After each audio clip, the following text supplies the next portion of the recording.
Hi everybody, this is Josh Kulp. We are on Daf Daled, page 4 of Masechet Gittin. I hope you all had a wonderful Chag and are getting back to your routines, including your routine of learning. I wanted to talk a little bit about Talmudic editing, and particularly the didactic or pedagogical angle or discursive angle in Talmudic editing.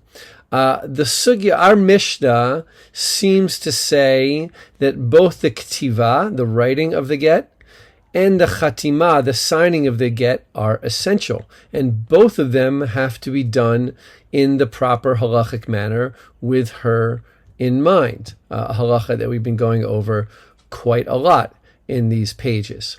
And then the Gemara has a long discussion about who is the author of our Mishnah. Is it Rebbe Meir, who requires signing for her sake? In other words, Rebbe Meir says that the signing of the get is the essential aspect of the get. The writing is just to have the words on paper.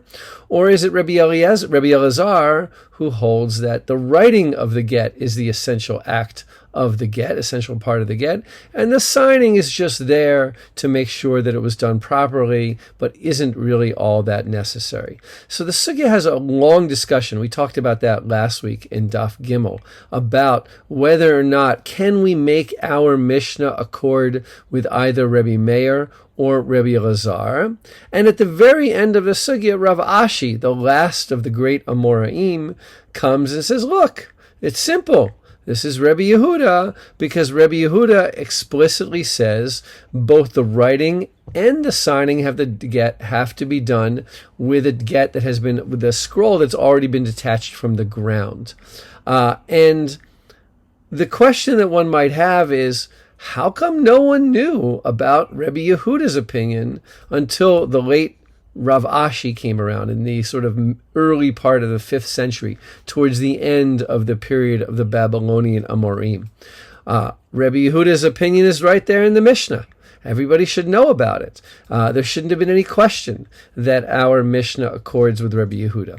So I can give you two answers to this.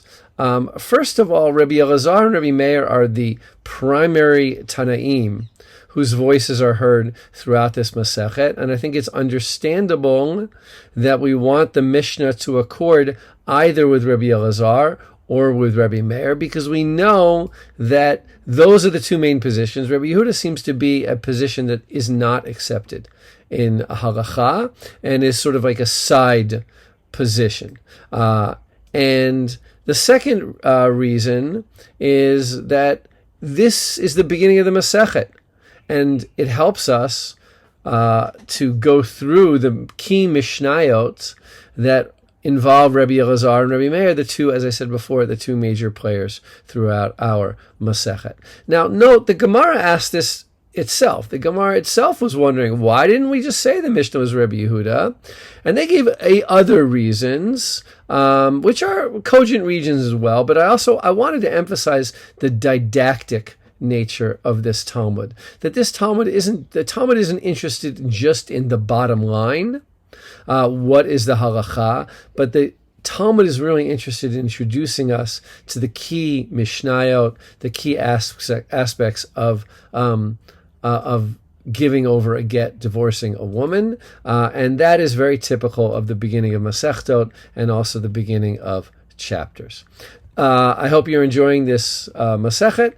We will begin resuming live classes this week, Sundays 9:30 in the morning, East Coast U.S. time. Hope to see you there.